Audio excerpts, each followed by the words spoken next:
kill you.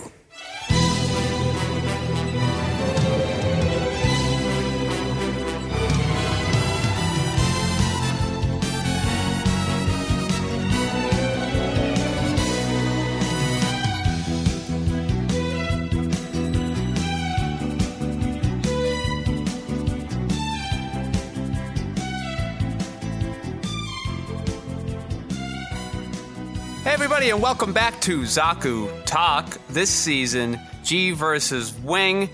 Welcome to a show where two sad people try to recapture their childhood of the glorious 90s. This week in our G-Wing series, we're going to do episode 5 of these shows. I am your host, Patrick Skeyhill, and with me is the terrifying...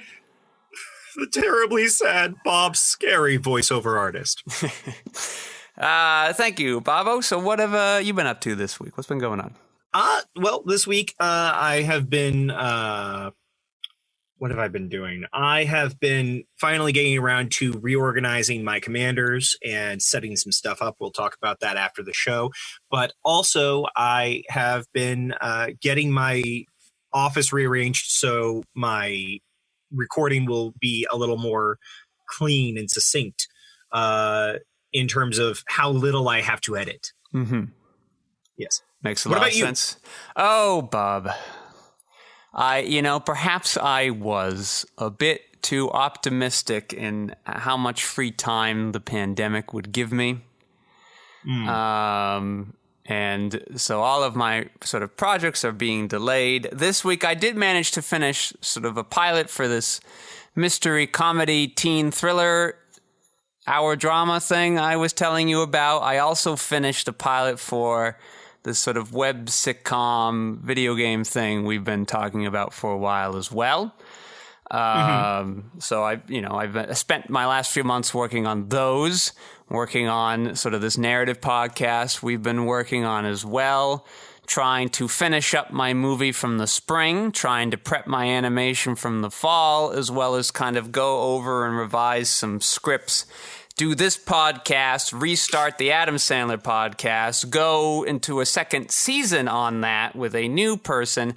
I perhaps have taken on a bit too much this. Yes. And then aside from that, trying to remain social with people in these social distancing times and, do things that I do for fun that aren't related to creating media. So, I had hoped to have that sort of video game kind of pilot done, way back at the end of June, but here we are sort of at the beginning of August at the time of recording, but at least it's done, and we can sort of start making preparations to go from there. So that's been my week so far, Bobo.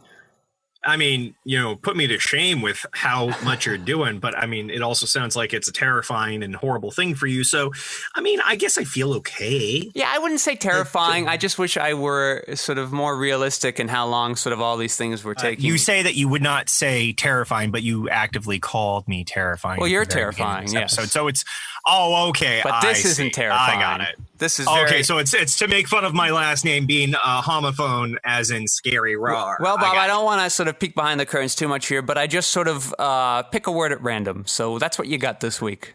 Okay. Well, I'm sorry.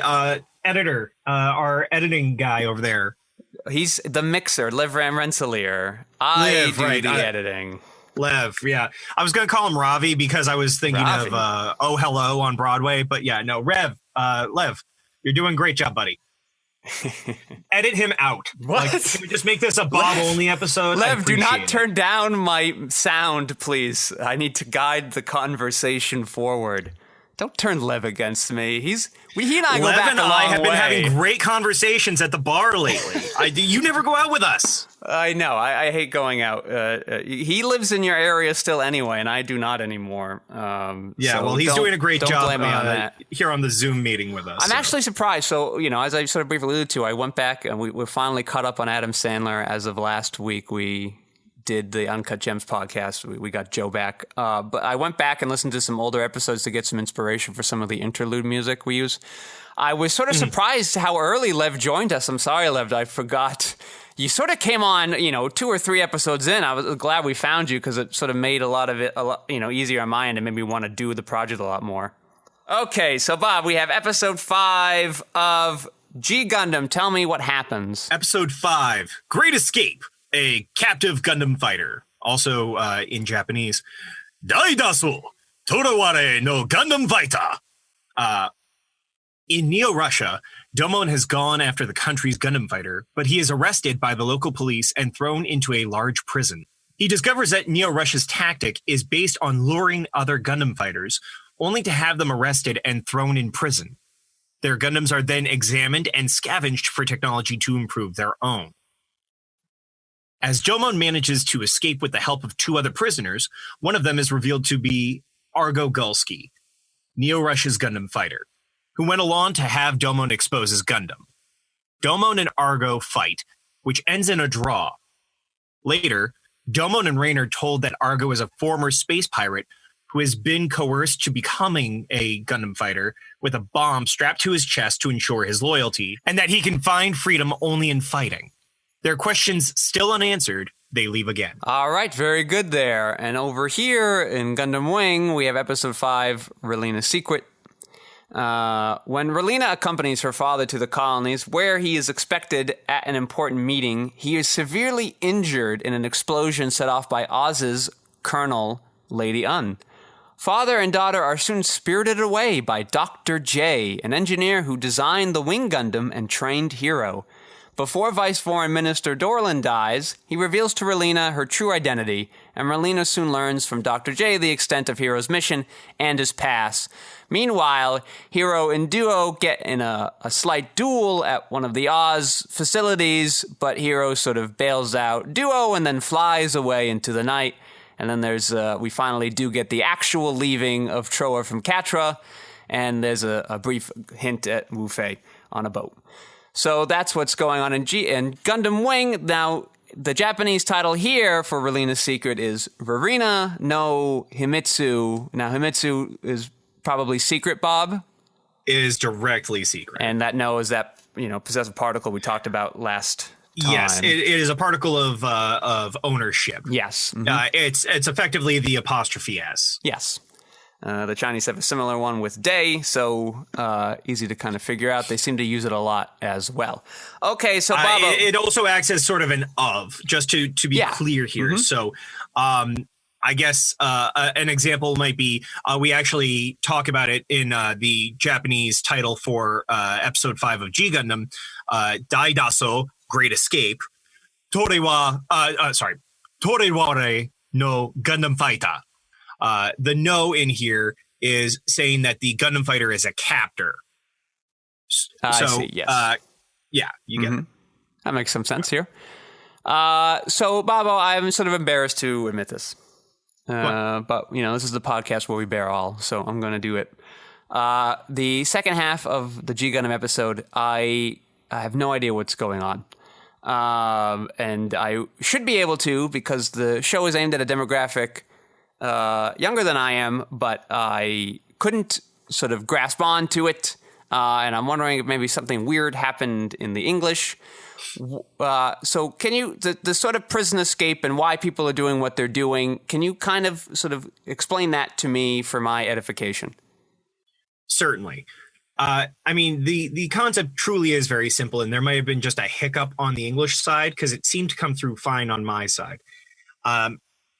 We see Argo in the beginning, yes, as the person that Domon tries to get by after having done his initial escape and knocks him out cold without ruining him. We see that in the second half, Argo, in an attempt to save Domon's life from being sniped in the upper area of the mess hall, tells him that he is going to set up a escape option. We see him punch through a wall, take a fuel line, break it with his own hand because this is a monster of a man, which then somehow leads to an explosion down the line to wherever the source of the fuel is. That allows Argo, Domon, and Domon's cell partner to being able to escape over the ice-coated lake that surrounds the prison. It's because Argo set up everything that allowed him to force the hand of his jailer, the woman with the crop in her hand, whose name is escaping me at the moment.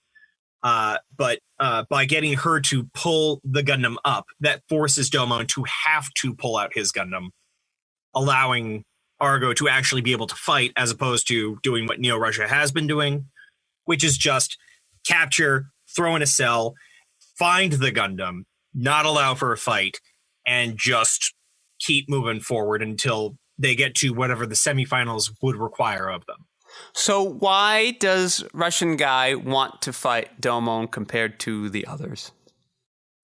For him, as they say at the very end, fighting is the only source of freedom that Argo is effectively allowed. He's stuck inside that jail unless he is specifically escorted by his keeper, who has the control to the bomb that is strapped across his chest. Without being able to go anywhere or do anything other than sit, eat, and mine, the only thing he gets to do that is of any entertainment, any source of freedom, is to fight as a Gundam fighter. So that is his one escape from being stuck within the walls of that prison. So why? And but why? There is. Okay, sorry. I was just going to say there is an understanding, at least as far as the mystifying of Japanese culture or this or that. You could even just call it general warrior culture. That to be in a fight with another person is a form of communication. It is a form of spiritual release. So to see two people go at it in a fight, it isn't necessarily just in terms of physical capability. It's also about being able to explain one's emotions beyond words. That is a way that one might try to grasp at straws with this. Sure, but why Domon over the other ones who came before? Because he didn't get that opportunity, and it seems that in the conversation during the fight, Argo was somehow inspired by Domon's will to just keep fighting, keep pressing forward. He doesn't know what Domon is about yet, nor do we until the next episode. But knowing that he has some reason to keep pressing forward, that fire in his heart and in his eyes called out to Argo. It is, very tropey, sure, but it is meaningful. And there's something about Domon so far that is inspiring these others to try and press forward and grow as fighters. So that's what we've learned so far. And the green-haired woman doesn't know that Russian guy is going to try to escape. He doesn't tell her so that she does exactly what he's hoping, which is to remotely control the Bolt Gundam and force her to bring it out, as opposed to just keeping it in storage, clean and pristine, until all the modifications that they keep trying to do to it by taking other people's Gundams and forcing it into the Bolt Gundam go by. So if she's controlling it, how does he get in? It's that she is controlling remotely. If you watch closely while she's in the helicopter, she has a glove on, so that way she can do minor motions with an arm or whatever. And she does have a sort of joystick situation that allows her to set off the Vulcan guns that are on the top of the Gundam's head. But other than that, it's not an actual fight. It's treated more like your traditional Gundam that you are used to in other series. It's treated as just a robot. And yes, I'm calling it a robot instead of a robot just because it's funny to me. Yes, okay. Yes, I get that. So, yeah. So the plan was to put the Gundam and only control its hand to scare them, to crush the truck? To stop everything from going on, because she is not going to allow her Gundam fighter. She knows this, but nobody else in the escaping group knows that Argo is the Gundam fighter. He intentionally set everything up in order to ensure that these two were caught off guard, not expecting him to force Domon to bring out the Gundam. Domon already knows that if Neo-Russia gets his Gundam, they're going to tear it apart, and they're going to apply the technology that Neo-Japan has into their own. So he can't really let his Gundam go away, because if he does, he fails whatever his personal mission is. And again, we learn more about that, not just in little tidbits during this episode 5, but in the following episode that we'll be covering next week.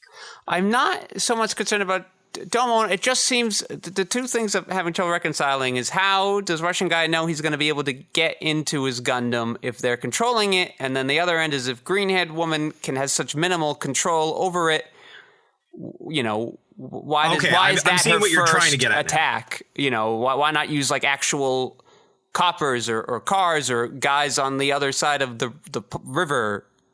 That's all. That's where I'm getting confused. No, I understand. First and foremost, I'm just going to throw this out there. This is a 90s anime that is involving big spectacle. A Gundam is more powerful. Yes, and I've grown to accept it from in the other 4 episodes. But here, the plan either felt so convoluted or had too many points of failures or wasn't making clear what each character's motivation was, that it sort of threw me out, which was unfortunate because I like this Russian guy with this bomb on his chest forced to fight. I find that interesting. I think it has the most dramatic sort of opportunities for later on down the road. I like that this man's sort of aggressive endurance and physical force. I actually feel kind of bad. It's sort of it makes me think like, well, what's the point of Maxter? Right? No, that's not his name though. That's the Gundam's name. What's the point of the American guy's name? If the American guy's supposed to be the big boxer fighting guy, big strong fighting guy, but this guy's just a bigger, stronger fighting guy, like where does that leave for American guy to go? I think that's where the misinterpretation is. Okay. So you got to look at your 5. Yeah. I'm going to start going into a sort of Sentai thing right now. Okay. Right? Your 3 main, your red, your blue, and your yellow. Yes. Right? Not looking at colors, because I've talked about this with skeyhill off the podcast. There is what some will refer to as a Sentai color theory. Certain colors will have certain mental states, certain tropes that they fall into. If we're looking at it that way, we have our brazen bold yellow out of Gundam Maxter, and we have our cool blue out of Gundam Rose. You have your leader out of Domon with the Shining Gundam. And then you have your other 2 on the outskirts. You have your goofball sort of green character out of Saisaishi and the Dragon Gundam. And then you have your powerhouse, your stern, brooding powerhouse out of your black Sentai member, in this case, the Bolt Gundam. So you have a powerhouse. You have the big, burly, stereotypically, I am strong like bull, Russian character, as opposed to your cocky haymaker, which is, a different kind of fighter, a haymaker, very strong, but more so in terms of speed than in terms of raw power. That is the difference between those two. Yeah, I guess I always thought that was what Domon was, and so Maxter was meant to be the special sort of the ability. He is the special technique character. That is why he takes the lead and why he was given the Kingdom Hearts title from his master, as we will see in the next episode. Yeah, I wish American You're guy... asking a lot of questions for things that will be acknowledged and answered as we go forward. But yeah, I don't know. I guess I would just like better distinction. I mean, maybe this will happen. I'm sure this will happen later. But I'm 5 episodes in, trying to imagine I have the same thing to ask about you though with Gundam Wing. That's fine. We'll get there. If you have this sort of colorful party setup, it would just be nice because everybody else is very distinct. The only one who sort of feels falling flat is American guy. So.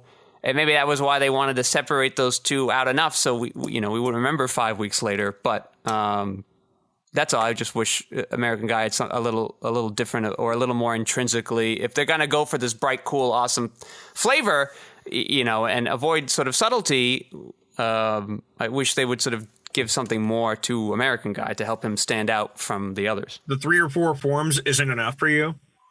Different versions of hand things? No. Like, what? I don't know. Like, it just doesn't feel like he brings that much that isn't already being brought. He's a football player, surfer, boxer. Like, do you want him to have a baseball form too? I just like, I don't understand. Like, I don't understand what he's bringing to the team that everybody else isn't already. He just feels like this extra thing to win over American audiences. He's the face. The face? He didn't feel okay. Well, you know, I guess then in his debut episode, he didn't get very much an opportunity to be charming then. But so maybe they should have focused more on that in the episode. I think would help me as I imagine this team kind of forming together.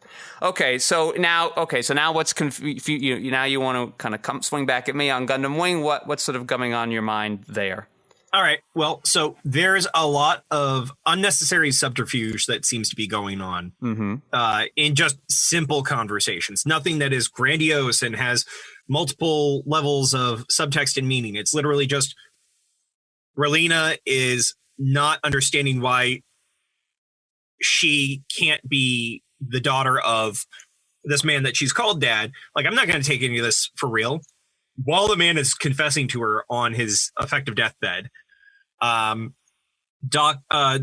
people that save her and I'm forgetting Relena's dad's name. Yeah, they just call him by his last name. It's Dorlan. Dorlan, thank you. Yeah, they save Dorlan, and by way of that, they try to save Relena. Relena doesn't want to trust these random individuals that are just waiting outside the office that just got bombed.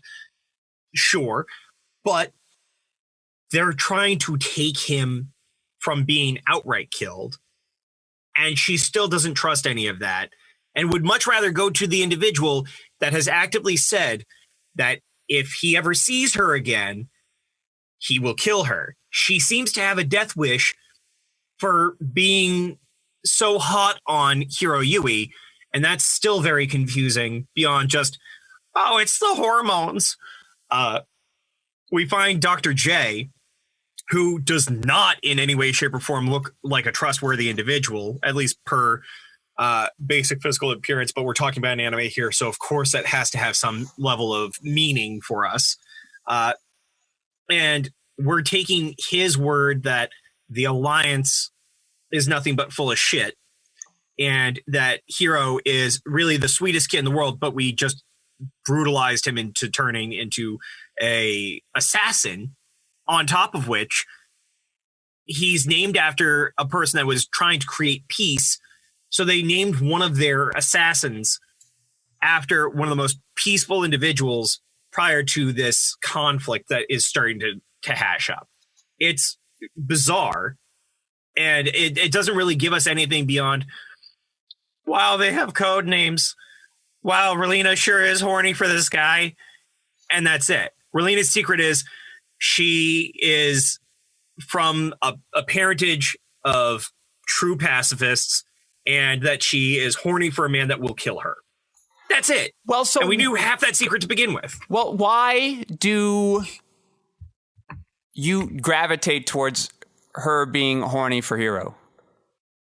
It's very clear that she is so enamored with this boy beyond just, oh, wow, he's so mysterious.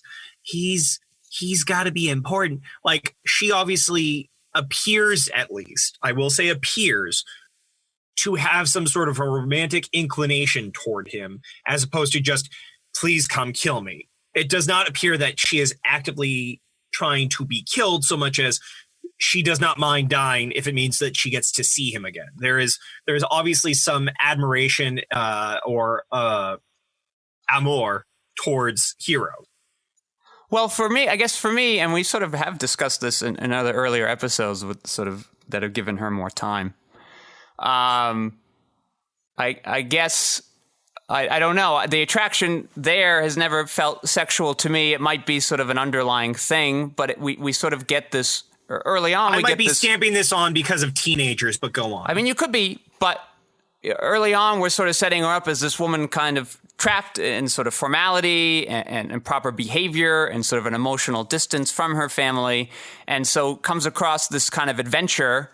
And, just like teens would also do, teens, yes, get horny, but they also sort of, dream big dreams. And so there's this opportunity here to get out of the doldrums of her day and to, find out more of the world, this call to adventure. It just happens to be a dangerous one, but she seems so, succumbed to the ennui of this kind of upper class lifestyle that she's almost willing to bring on death in a similar way that Hiro is for different reasons. So, she pulls the gun and she's like, I don't care if I die, I'm going to, take revenge. Like there is this sort of death wish that's in her and this desire to go there. And Hiro, for some reason, she is sort of taken on as a salvation in her mind of like, that's the way out of this life. This life is coming apart. Hiro is the escape there. That might lead to an attraction, but I think underneath, it's not just sort of what's going on downstairs. I think there's an escape that's wanted, and she's trying to find a way to it, to me. Yeah, and I think you took my horny thing a little too literally. I was using it colloquially in the same way that you would say she's got the hots. It's just as much a, teenage admiration and I'm trying to find another word because my mouth keeps wanting to say amorification, and that I don't think that's a word. Yeah. But she has a strong tightness in the chest. I'm not necessarily saying that it has to be sexually derived. I'm saying that it is some sort of admiration beyond. I think it's, I have learned a long time ago that I sort of can't go by myself, because I seem to be very different from most people. But it's sort of, and maybe this is why I lead to think Relina is sort of the main character here in the series. Mm-hmm. I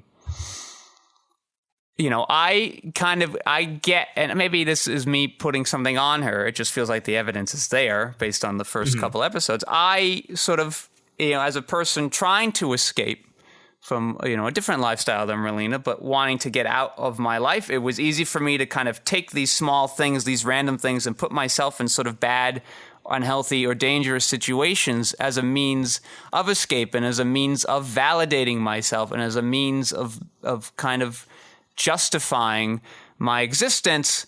And so it is easier for me to kind of to feel her and watch her make these sort of bad decisions than Domon running around punching people, hoping, and then asking them if they've seen a man in a photo. So, and I get why it would be hard for a lot of people to get it. It's why, as I always say, the first couple episodes, the first 5 or so episodes aren't really great anyway to watch, and they throw a lot of people off, and they give people sort of a wrong impression of where the show's going.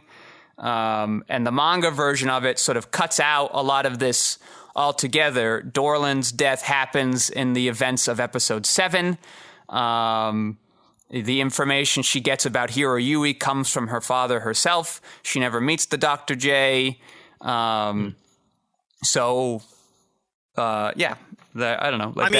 I do see what you're saying, because for the people at home, I've known Mr. Skeyhill here for about 15 years. And it's not hard to say that he and I have some similarities in the way that we were growing up. But I will also say that I feel like maybe that is a bit of trying to find a connection and this relationship between yourself and the events that Relina is going through. Not to say that they are not there, but I think that you are looking deeper than the average viewer might. I mean, I feel like it's just the... Oh, sorry, go on. Oh, I was just going to say, the average viewer is not going to be so consumed by the idea that they have to try and find certain meanings this early on in the story. They might get that on the second or third watch, but for a lot of people, when you go to these shows, they're going along for the ride. This is just as much a think piece after the fact as much as it is a feel piece from the get-go. You are just going along for the rush of the fight in G Gundam before you get to anything of substance as the show goes on. Similarly, you are terrified at the horrors of war that are being set upon these kids, even though you can certainly argue that that's the point of war to begin with. Even Dr. J mentions he, in his youth, didn't think that humans would be so naive as to wish for war. Yet, as we're seeing with Hot Tub Guy, we know that there are some people that do wish for war simply for whatever it is they're looking for. I'm willing to posit that it's purely a desire to have a lack of ennui, as you were mentioning with Relina.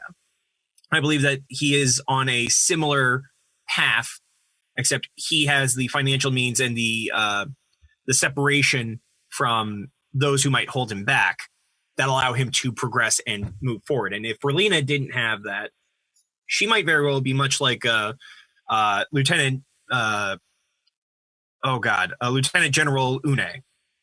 Yeah, Lady Un. Yeah, she's a colonel. Un. Okay, I'm sorry. Do they call her Un in that? I think in this episode they have referred to her by name. In the first episode we see her, they have not. I mean, even still, I make mention of it because I'm so used to the idea of looking at these names with the way that the word I'm looking for, syllables in Japanese work. Yeah. N-E would be pronounced ne. So with the U being pronounced as u, une is how my brain reads it, whether or not I'm actually hearing them call it une or un.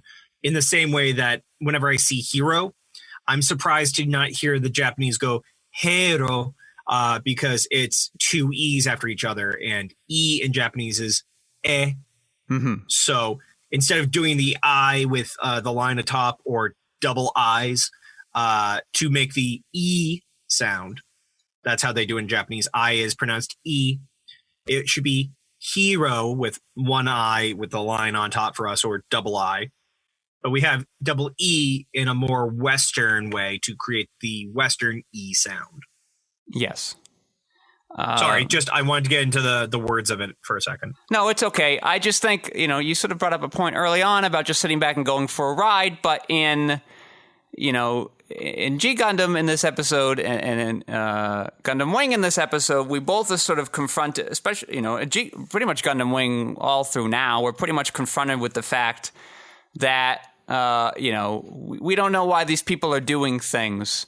And sometimes, in G Gundam, when there's just not enough information, it can be frustrating. So, I like what we get from Domon's dreams.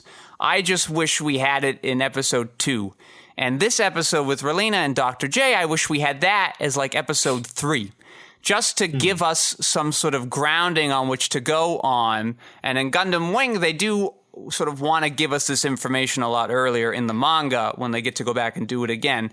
And so, I think it might be something to look at if you went back and did a G Gundam manga adaptation to kind of give you just that. I don't really need anything more after that until whatever we're going to get next episode, in fact. But just having that gives me kind of a grounding, and I go, okay, well, the stakes do seem high for him. They do seem to be not related to the fight per se.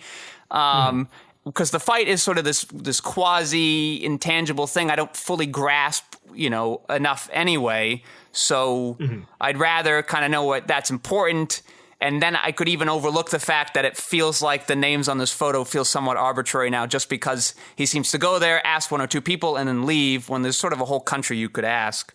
But that, again, could be explained in the next episode too. It will. So I would almost, yes. And so then maybe you have somebody kind of briefly mention we didn't find the names on this thing. And then now we go back into the flashback and we go, aha, there.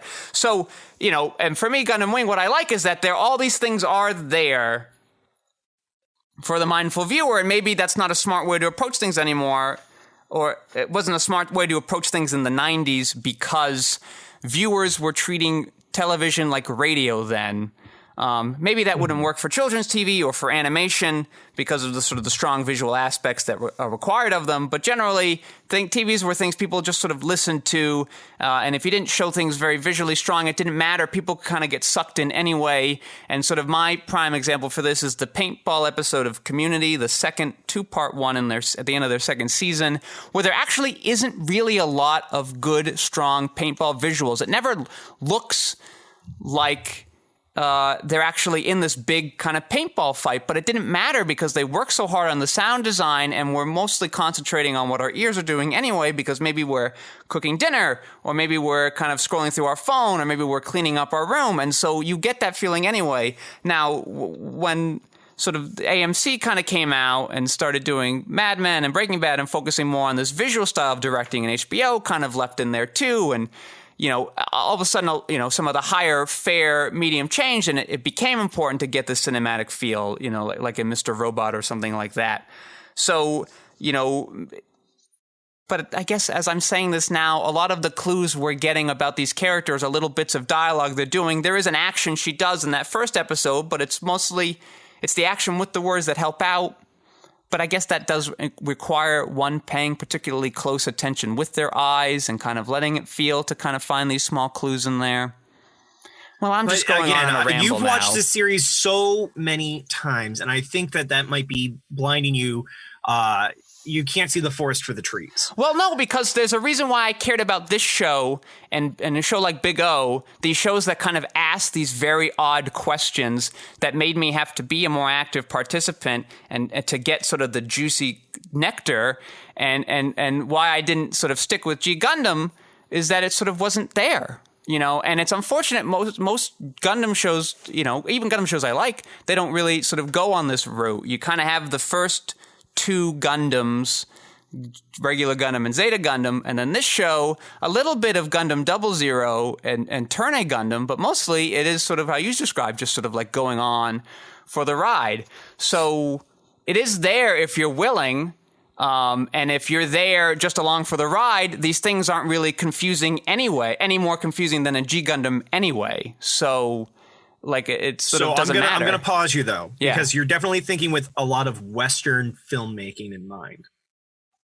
So in terms of how Japanese animation goes, if you have a series that is not what I would call short form, between the 12 to 26 episode mark, if you have a 1 year series, of which I am accustomed because of my Sentai, my Rider, and because of some anime series like these, almost every week, save for, the occasional holiday week where they can't show it because there's, a major game on or something of that nature.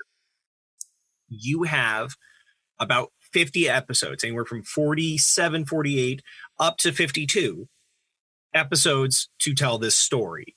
If you give so much of this away early on, it's going to feel like the rest of the show is blah. You're going to have to find a way to force filler in somewhere, as opposed to the pacing that they take is a staggering of story and not filler, but character development. It feels less like it's the packing peanuts around your book, and it feels like it's extra pieces of media. Like if somebody gives you a book, but they also give you a comic that goes along with the book. It feels like you're taking a break between the chapters to flip through a few pages that they're citing and then coming back to the book. This is a very common thing that they do with these types of stories, where instead of your traditional Western style pacing, where it's, okay, here's 3 or 4 episodes of straight story, 1 episode of filler here, maybe 1 after another episode of story there. And having it seem like it's a continuity that is mostly story focused, it is instead about the entirety of the experience of the characters that you follow. And so this staggering of story and plot is made in such a way that you are consuming at the rate that the characters are also learning their information. It is not just, okay, I got to dive forward. It's, I've got to go into this experience. I am going to take something from it, and I am going to apply it as I go forward. Does that make sense? No. Well, yeah, you what you have said makes a lot of sense. What I am confused by is how that is relevant to these 2 episodes. I will tell you. In terms of G Gundam, we are watching this story about being caught in a prison, and the ways in which this is going to hinder Domon, which is why he's constantly trying to escape. And it is supposed to be a visual and experiential metaphor for what the greater story is to Domon at this point, as shown by the last few lines. Earth is the ring. We are all prisoners as Gundam fighters, and we have to keep pressing forward. But we can't really go anywhere further than this. And that is the weight that hangs over Domon's head, along with all the information that we're going to be given in episode 6. We know that this entire time, why he's been such a surly prick has been because he has not recognized that has been his issue until the words were given to him, and being able to experience what it feels like to be on Earth, knowing what's happening up in the Neo-Japan colony. Conversely, with Relina's secret, what we're seeing is this concept of what it means to these different pilots as to what it is they are meant to be doing. For some, like Troa and I'm forgetting the blonde kid's name again. Catra. Sorry? Catra, thank you. Yeah, Catra is more open to connecting and feels very much like how our senator, our vice prime minister, vice foreign minister, was describing of the Peacecraft family. And my spider senses are tingling that there's going to be something involving Catra later in relation to the Peacecraft family. Troa actively said, "I have no name. You may call me this," as a lead up to learning that even our character Hiro Yui is not the kid's name. It is his code name given to him by Dr. J and the others who indoctrinated this child into becoming the warrior that he is. I would be willing to say that this is also just as important for Relina, because now she understands that no, she is not meant for this life. She was not meant to be this child of a vice foreign minister. Instead, she is meant to try and manage this war in what she feels makes the most sense and try to help protect the individual that she feels is most worthy of protecting, Hiro. I still don't know how those relate to what you had just said. They relate in that these experiences that they have gained from having to go through either the friendship that has to be removed for Catra and learning Relina's background, allowing her to better understand her own actions and interactions while she's still trying to figure it out. I feel, having not seen the next coming episodes, that they are going to affect her in that way, that she is going to learn where her place is in the course of the events that will follow. The fight between Hiro and Duo, I didn't even see them actually fighting. All I saw was them threatening a fight, and it seems like there is a lot of that conversation in combat that I was discussing when talking about the Bolt Gundam and Shining Gundam earlier. With regards to G Gundam, we're seeing the headspace of Domon. We're seeing how devout Rain is to Domon. We are seeing why Argo is so adamant in trying to involve himself in the fight. We're learning about these characters in the tiniest bits that will be expanded on as we get further into the story. But we get these pieces now. They are small crumbs of the full cake that we are going to eat over the course of a year. They may not be as concise and concealed as some of the stuff that you find yourself picking up already in Gundam Wing, things that I may not have picked up yet. But knowing what I understand of G Gundam, knowing what I understand of the story structure of a lot of these one-year series, I can deduce what is important based on the little chunklets, crumbs of information that we have been given. per episode. I'm still confused, but is sort of why we've gone down this direction in response to when I said I would like both of these information bits earlier? Yes, it is in relation to not feeling like you get them earlier, and that they seem to be so innocuous when they are being offered in between. The information in between what you think is extraneous is still important.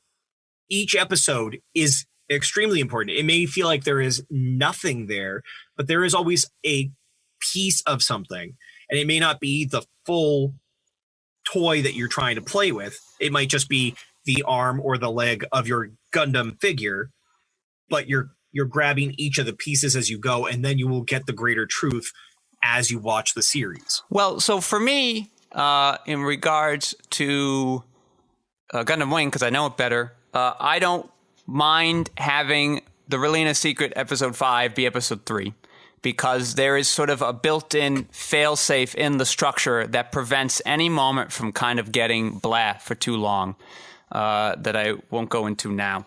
But it's sort of a living show, and so it never can, because it never stays the same for very long. This sort of first 7-episode chunk is probably the longest we're like this in one kind of mode. For G Gundam, the information we get in this episode is so minor and minimal, it doesn't actually reveal anything. A particular note, we just get like this to me now feels like crumbs, where before him just holding up a photo is this really, especially because of the way they employ it, is this sort of really awkward and almost kind of drives away from the drama of the piece as it comes up. So I'd rather have this at episode 2. Not feel like I know what's going on, but be able to start to guess. And then if you reveal it at episode 6, fine. But also, you don't have to now do this big flashback at 6. If you want to, for whatever comes out later, fine. But you could even pull that further back so that you now have more to do between, episode 6 and episode 50 or whenever it ends. Well, it's only... so I'm going to correct you because you keep calling it a flashback. There are recollections of events, but it is treated less like a flashback. Yeah. And more like a alternate life, being able to relive the events as opposed to just recollect them. All right, fine. I mean, it doesn't really sort of matter for the purpose, it will matter as we get to that episode. It's a debate that can be there, but for now, it's just sort of like, here's where the info dump comes. Here's where you get all the questions you've had. But I'm saying is that they're not, for 4 episodes, they're not really doing enough. They try a little bit in 4, but I don't know, 3 episodes in, for me, it's too late. And I've already seen. I think a you thing though. And I actually don't think so, because in Japan there's sort of a luxury here where they get to go. But even the show after this, after Gundam Wing, gets canceled because they didn't do a good enough start in the beginning, and nobody wanted to watch anymore. Even though the second half is actually really great, they just needed sort of a boring setup to get there. So that's not really great, and so you lost 11 episodes there. Gundam Double Zeta had the same issue where they lost 3 episodes. The original Gundam lost 12 or something. So, like, this show got lucky because they decided to target a Western audience, and there might have been some Western philosophy narrative structures put into both of these shows because they really wanted to hit that Western audience. And the problem was with After War X is they went too West that none of the Japanese base wanted to watch it, which is where they needed their money from initially first anyway, because it wasn't the age of YouTube like it is now, where they can simultaneously release shows around the world like they're doing with these Gundam Build shows. Which I think is fantastic, that now we don't have to wait 9 months or however long for them to localize it. It's just great. So agreed. And I do want to watch the Gundam Build stuff at some point. I keep dragging my feet on it. But I love the fire that you have in your belief on your thing. And I think this is where we are starting to get some meat of our differentiation between what we like and dislike about the Gundam series as a whole. Well, and that's sort of the advantage of having you on as a guest in here, because we do like different story types, and even when we like sort of the same properties, we generally like them for different reasons. And for us as sort of creatives, and for any of you who might be listening, if you're not a creative, at the very least, you have an idea of what stories you like. It's sort of interesting to kind of figure out why we like things and why we think things work and why we think things have been successful. And it would make sense that these shows would be successful for different reasons because they largely attract different fan bases. So we're starting to kind of understand why.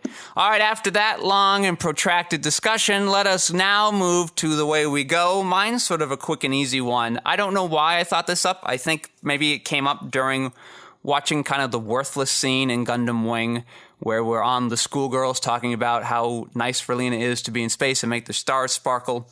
And it got me thinking about the Japanese high school system where you have to take an entrance exam to get in, and you don't necessarily go to the school that's near you.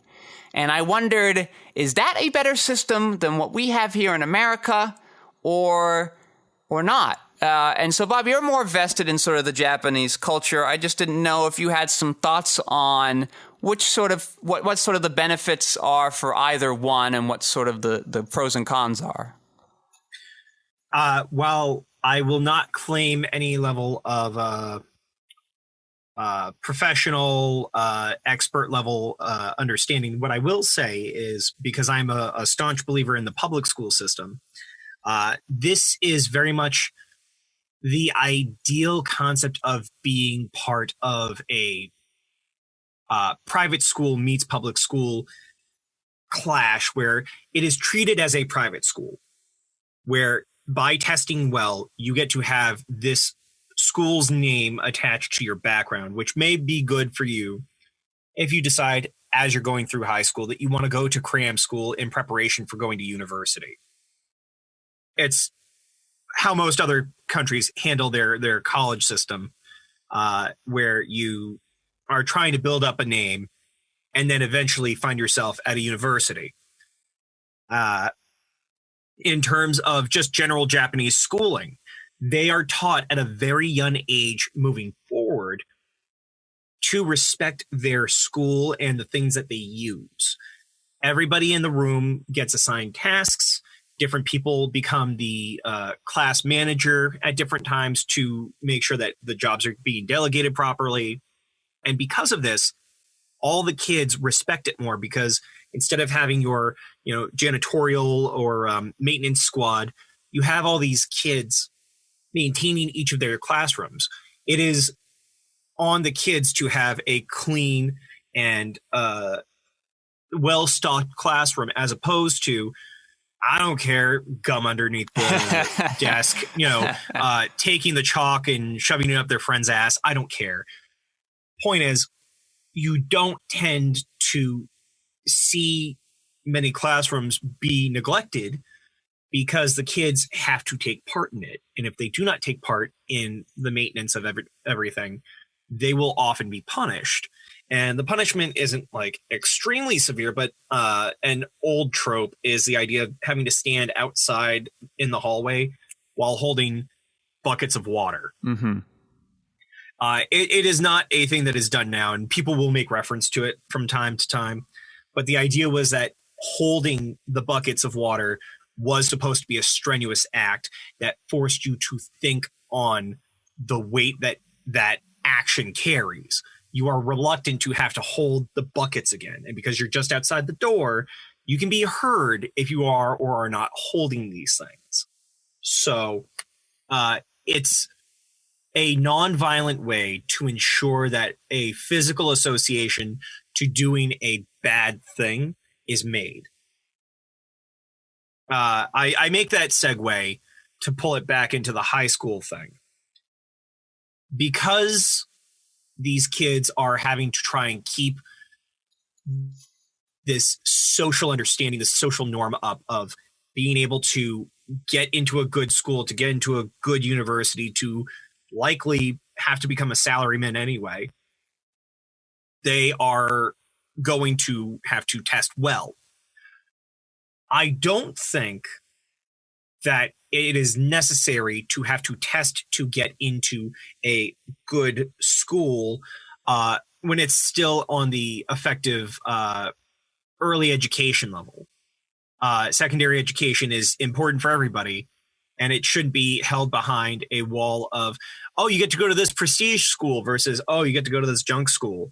That would not work in America, because that's going to inherently cause a lot of issues that we see in our structure on an economic level.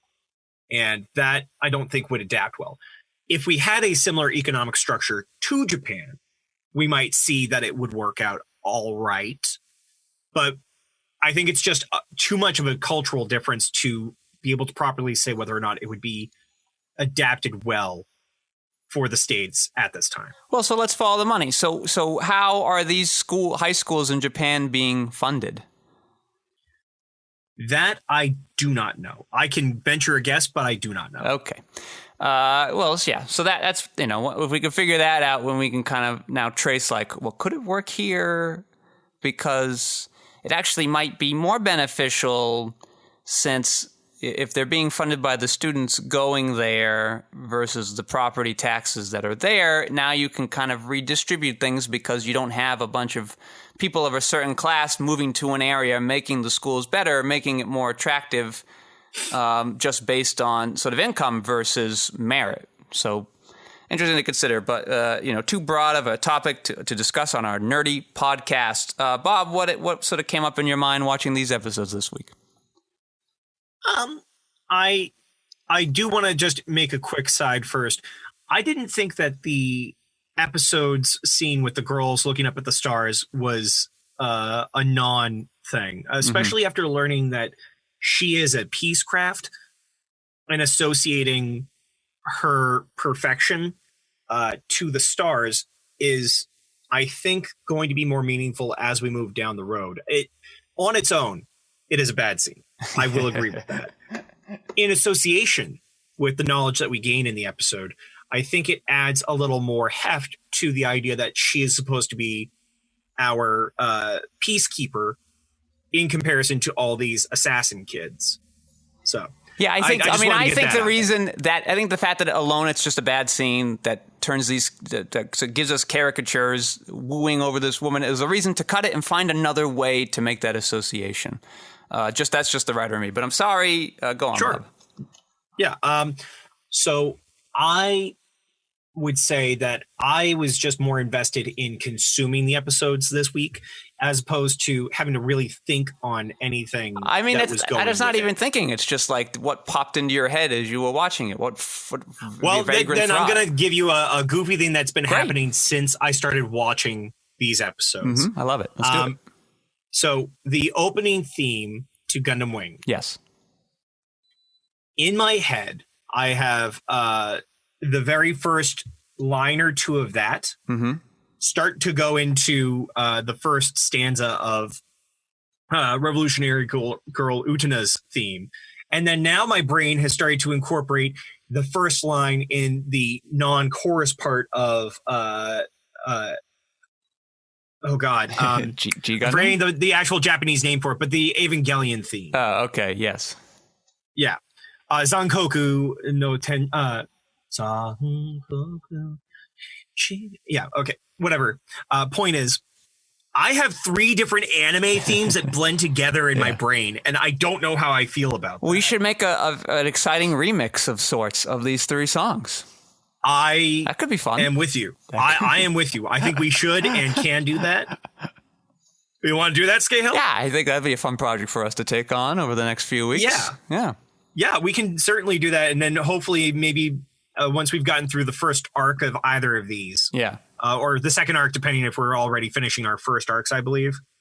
It looks like G Gundams is kind of wrapping up. We have about 2 more before the first shift happens in Gundam Wing. I would say that the first shift in G Gundam is going to start really keying up in episode 6. Yeah. And then we're going to start going into more episodes that are just going to give us the wider number of Gundams in the different nations.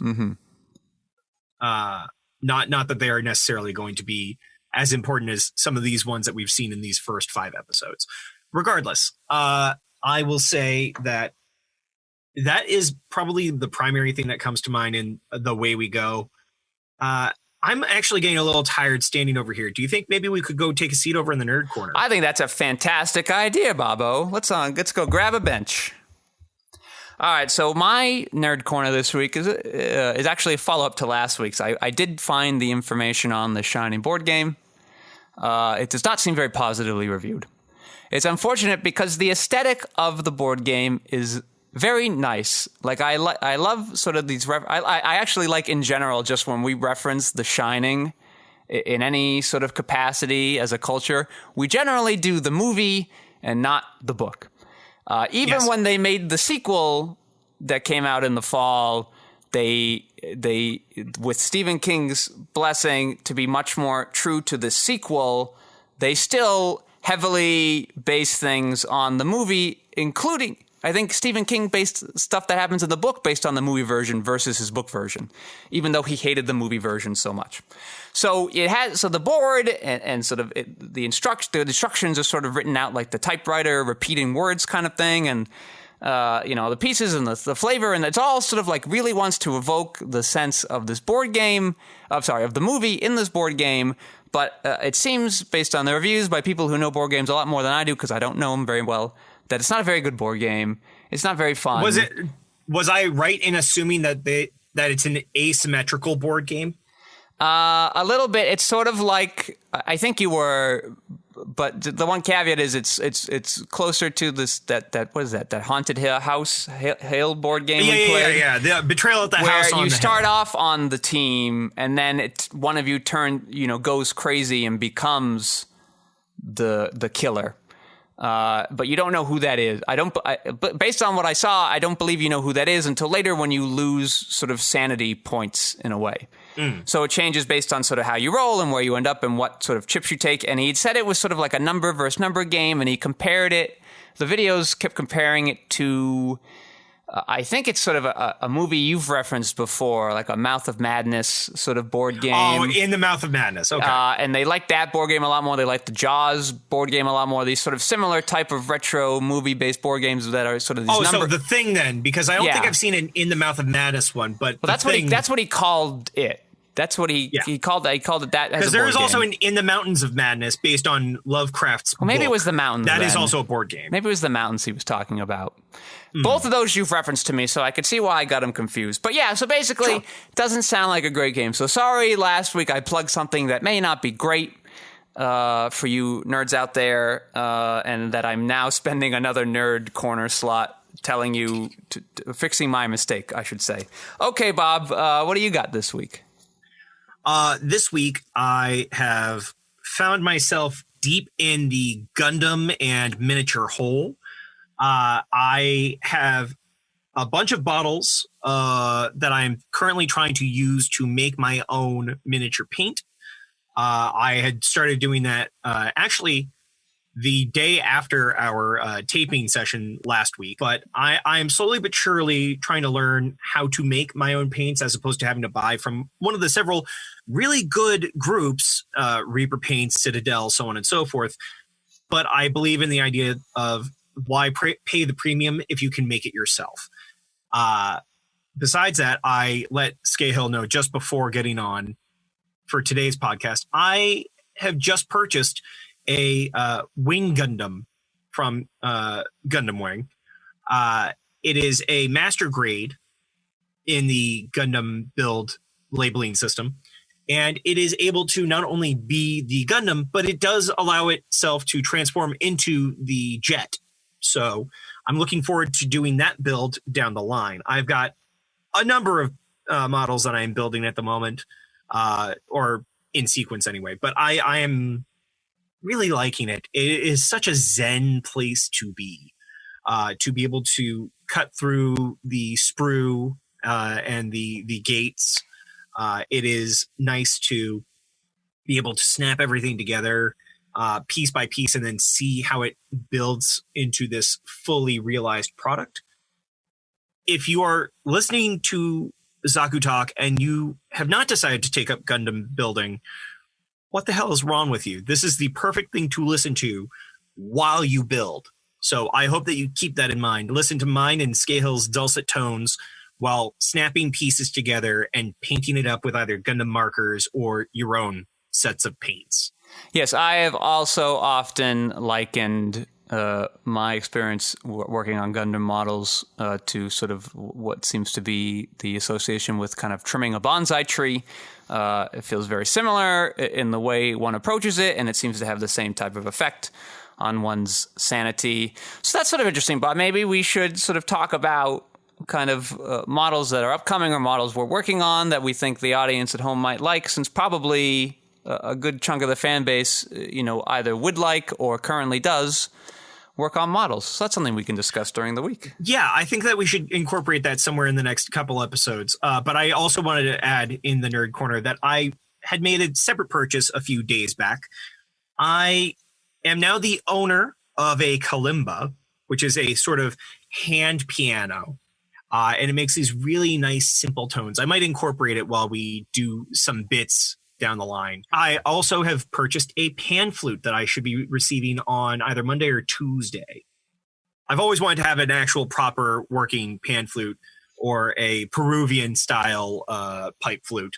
So we'll see where that takes us. All right. Sounds very exciting. All right, Bob, you got some plugs for us. Sure. I just pulled out the plug. So if you go to bobskerryvoa.com right now, my wife and I are currently trying to actually get around to clearing the dust of the construction zone there. You should be able to see my demos and reels. You should be able to contact me through there. And you can find my social media right in the uppermost menu. So you can find me on Twitch, Twitter, and Instagram, as well as on Ko-fi and Patreon, all at the same handle, bobskerryvoa. And I am Patrick Scale. You can find all my works at quixoticunited.com. Features, documentaries, film essays, short films, animated shows, episodic content, and behind-the-scenes footage. There are also social media, Quixotic United, in various normal places probably where you'd find them. All right. Thank you all for listening. Thanks, Lev Van Rensselaer, for minding those audio boards. And, of course, we'd like to thank Bob Skerry for joining us this week and this season. Bob, tell the audience what size shoe you wear. I wear something between a 12 and a 14, depending on the brand.